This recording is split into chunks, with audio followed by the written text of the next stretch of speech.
Good morning. Driving to work. Wanted to share another story with you. For all those that are concerned about my safety, I got my seatbelt on. Just have that top strap over my shoulder so it won't crinkle my shirt. You know, I got that pressed shirt. Woo, won't look good, won't look sharp for the day. Come on now. Oh, wanted to pose a little riddle or question here before we get started. Do you know where the paparazzi was mentioned in the Bible? Think about it. I'll tell you at the end of the video. The story I want to talk about today is Naaman. We all know the story. He's sick with leprosy. Oh Lordy, it's not looking good. And his handmaid tells him of a prophet in Israel. She tells him, you go do what he tells you to do,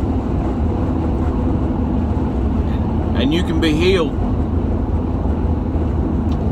You know, you think about that in that culture, in that time, and even today in that part of the country. I mean, this was Naaman, general of the army of Syria. A woman coming up and talking to a man that way, much less she was a handmaid, she was a slave, or a lady serving in the house, taking care of the house. She could have ignored the fact that he could be healed. I mean, heck, it was her captor, it was her boss.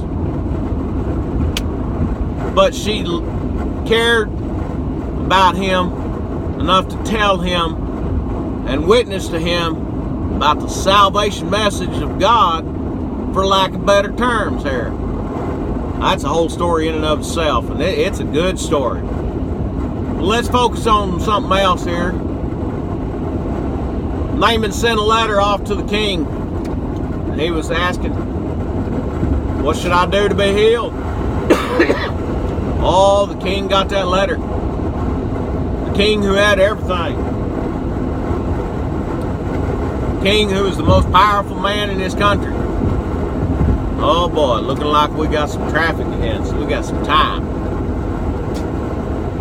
And, you know, that king, instead of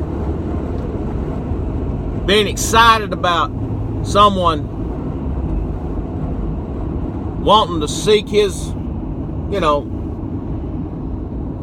help, wanting to find the way to God, find healing for themselves. I mean, yeah, leprosy is a bad thing. But just think, Naaman gets healed, his family gets healed too. You don't live on an island by yourself. When you get healing, you heal others around you. So this king, he starts wailing and bawling and squalling.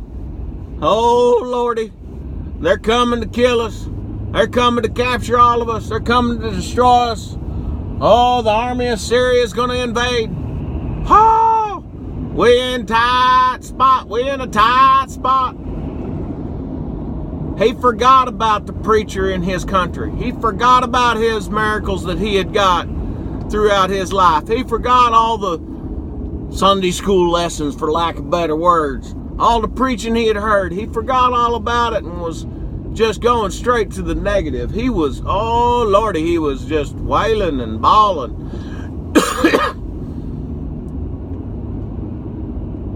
You think about that. Here he had a life of ease and living in a mansion, had anything and everything he could want. He had forgotten about God, and forgot about his preacher, and forgot about the Word of God, and didn't even know how to witness about God to somebody else. Now we know the end of this story, how Naaman went to the prophet. The prophet told him to go dip in the Jordan 7 times, and he threw up a fit and threw a tantrum. All the waters in Syria are better than that muddy river Jordan. And how his servants talked him into turning around and eating his pride, being humble and obeying the word of God and obeying the preacher, even though it looked ugly. Oh, and it wasn't good for his image. I mean, whoo, that was a muddy water dipping. Just think of them mud bugs down in there crawling. And creepy crawlers. Whoo, doggy. And then we know about how he finally acquiesced and he went down the river and he dipped himself 7 times and he was healed, and how the Gehazi come out, and you know, when Naaman offered the prophet all the golden garments and all that stuff as payment, and how the prophet refused it, and Gehazi went out there and lied and manipulated him and got the gifts, and how the prophet told him that the leprosy of Naaman was upon him, and he died a leper. Instant. It was instant.